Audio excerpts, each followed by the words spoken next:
Coming out of high school, Tommy Archer was the #1 running back his high school has ever seen, but he still remained with 0 Division I offers. A lot of colleges didn't want to touch Tommy Archer on the next level due to his height and weight being a smaller sized running back. Luckily, one school would reach out to Tommy Archer and offer him a preferred walk-on, and that would be the Toledo Rockets, where he would have the chance to be the second string running back coming into the season. In Tommy Archer's freshman season, the Toledo Rockets would start off 0-2, and he would become the starting running back looking for a spark of offense, and Toledo would finish the season at 8-4, and we are looking to have a much better season in our sophomore year. After averaging nearly 8 yards a carry and having 1,500 yards while missing 3 games as a starter, Tommy Archer is looking to take over as he would play a small FCS school in his first game of the year. Looking to build off what we did in our freshman season, Tommy Archer is going to start off the game hot, getting himself 15 yards already on the board, where he would later capitalize on the first drive of the game with a touchdown run to the outside, and Tommy Archer is feeling himself on this way to this Heisman race. With our defense getting a stop, we are looking to put more points on the board and take a 2-possession lead, and Tommy Archer has his blocker in front of him with 1 man to beat,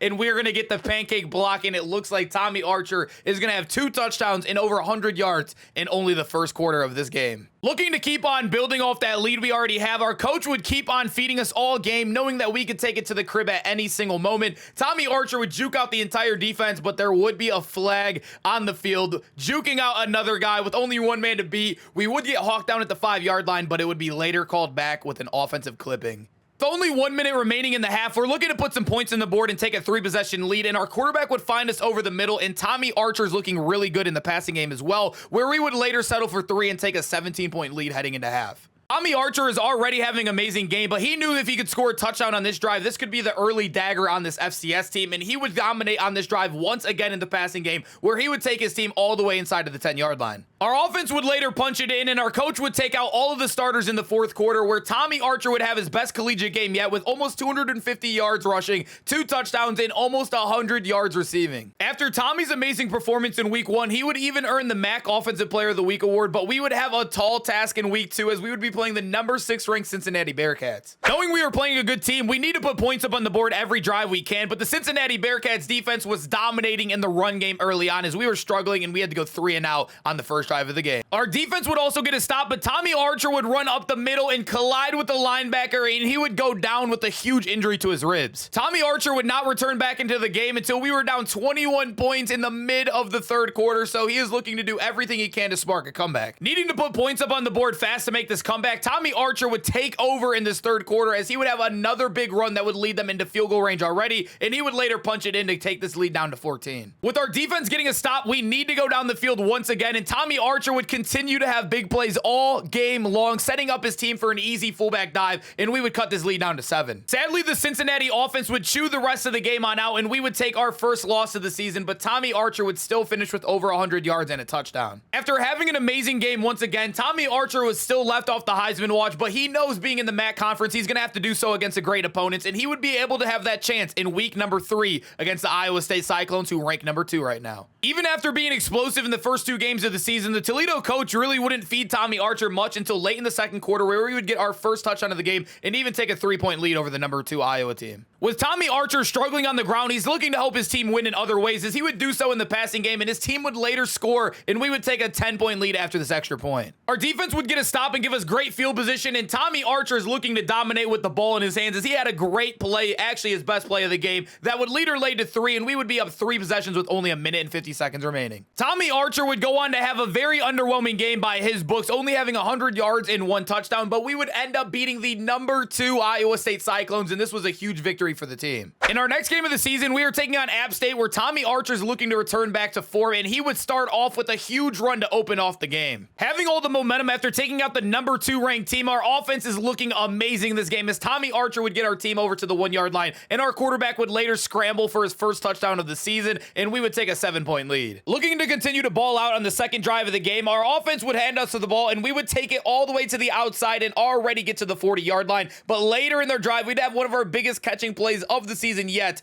and our quarterback would find us wide open behind the defense, and we'd already be back inside of the 15-yard line. Looking to capitalize off the big plays, Tommy Archer would take a handoff and find himself falling into the end zone, and we would have our first touchdown of the game, and our offense feels unstoppable. Late in the fourth quarter, with the score being 17-17, we're looking to ice this game on out and kick a field goal, and Tommy Archer would have a good run, but he would be injured once again. Our team would successfully chew out the clock and kick a field goal with only 0 seconds remaining on the clock, and we would end up getting our 3rd win of the season. But Tommy Archer, despite being injured, would still win the player of the game, ending with almost 200 yards rushing and 60 yards receiving. Tommy Archer would still be healthy enough to return to the next game, where we'd be taking on a Northern Illinois team where this should be a good matchup. Tommy Archer wants to start off this game much better, as he would break a tackle right there and have one man to beat all the way to the end zone, and he would do so, and he would go on to have a big touchdown on the first play of the game. With Northern Illinois tying the game up at 7 apiece, our quarterback would keep it on a read option, and with many blockers in front of him, he would go all the way down the sideline, and no one would be able to chase him down. And this is awesome to see another guy in our offense going off, and Tommy Archer is loving this. With Tommy Archer not finding himself much in the game plan until the 3rd quarter, our quarterback would keep on taking read options, and we would later take it on the 2nd one of this drive, and this would be a big blowout play as we would take it inside the 30-yard line. With only a few seconds remaining in the 3rd quarter, Tommy Archer would take a dive right up the middle and tie this game up at 24 apiece. Our defense would get a stop with only 3 minutes and 30 seconds remaining. Our offense would need to chew this clock on out and hopefully make this the last drive of the game, and Tommy Archer would start off hot with a huge run. Our offense was able to chew the clock all the way down to around 1 minute and 30 seconds remaining, where Tommy Archer would take a run, but it wasn't enough for a first down, but it was enough for field goal range where we would take a 3-point lead. Tommy Archer would finish having one of his best games of the year with 234 yards and 2 touchdowns, but that was not enough, as the Northern Illinois Huskies would end up winning the game with a last-second touchdown. Even though Toledo would end up losing their 2nd game of the season, Tommy Archer and his individual performances would put him in the Heisman watch as one of the best running backs in the nation. Tommy Archer and the Toledo Rockets would be taking on Ball State in our last game of the season, and we were looking to have another great performance as we were trying to win that Heisman Award. Being right on the edge of the Heisman, we knew we had to have a great performance to end the year off, and Tommy Archer would do so on the first play of the game, breaking a tackle and having great blocks from his offensive lineman down the field. There was nothing between him and the end zone besides green grass, and Tommy would start the game off with a 75-yard touchdown. With already having 75 yards in the board with a touchdown, Tommy Archer's going to look to dominate on the 2nd drive as well, as he would break a tackle, and it looks like he was off to the races, where he would be tackled in enemy territory, and he already has 100 yards. Our coach would try to take Tommy out the game after being winded after another big run, but Tommy Archer wanted nothing to do with it, as he was trying to push for this Heisman Trophy, and he would look to punch this in with an easy touchdown, and he would already have 2 in the game. Playing with the 14-point lead, we knew we couldn't take our foot off the pedal, and we would look to dominate and throw defenders off of us all game long, and Tommy Archer would break another run to the outside, where he would have another wide open shot to the end zone and no one in front of him besides green grass once again, and Tommy Archer has 200 yards plus and 3 touchdowns in the first half. Topping off the year, Toledo would blow out Ball State by over 30 plus points, and Tommy Archer would have a 350-yard game alongside 3 touchdowns. Despite Tommy Archer having an amazing individual year, Toledo would finish off with an 8-4 record, the same they had last year, but Tommy Archer would end up winning the Heisman Award, as he would blow out any of the other contestants. After receiving the big Heisman news, the Toledo Rockets were informed that they made a bowl game where they would be taking on the Ole Miss Rebels in the Citrus Bowl. After going from a walk-on to winning the Heisman to starting himself as a running back in the bowl game, Tommy Archer is looking to continue to keep on performing at a high level, as he would do so in this game, getting his team in great field position where they would later score on this first drive of the game. It felt like this 6-6 Ole Miss team didn't belong on the same field as this, as Tommy Archer would have another one of those great performance games. He was breaking tackles all over the place and even would get his first touchdown of the game on the 2nd drive, and we would already have a 14-point lead here. Not seeing much work in the 2nd quarter, Tommy Archer would go out for a pass, but his quarterback would find his wide receiver down the sideline with only 15 seconds remaining. He would catch it and swerve out the defender, and we would take a 21-7 lead right before the half. Although the scoreboard shows that we are dominating, Tommy Archer was having one of his more quiet games of the season, as he was struggling to get past the line of scrimmage, as this Ole Miss run defense was absolutely killing us. Although we couldn't do much on the ground, our quarterback was having his best game of the season yet, as he would find our tight end wide open for a touchdown, and we would already be up 3 possessions here in the 4th. That lead would be way too great for Ole Miss to come back from, and Tommy Archer would win his first bowl game ever as a collegiate player, and he was looking like the best running back all year long. If you enjoyed this video and you made it this far in the video, make sure to hit that like and hit that subscribe. We have way more RTGs to come.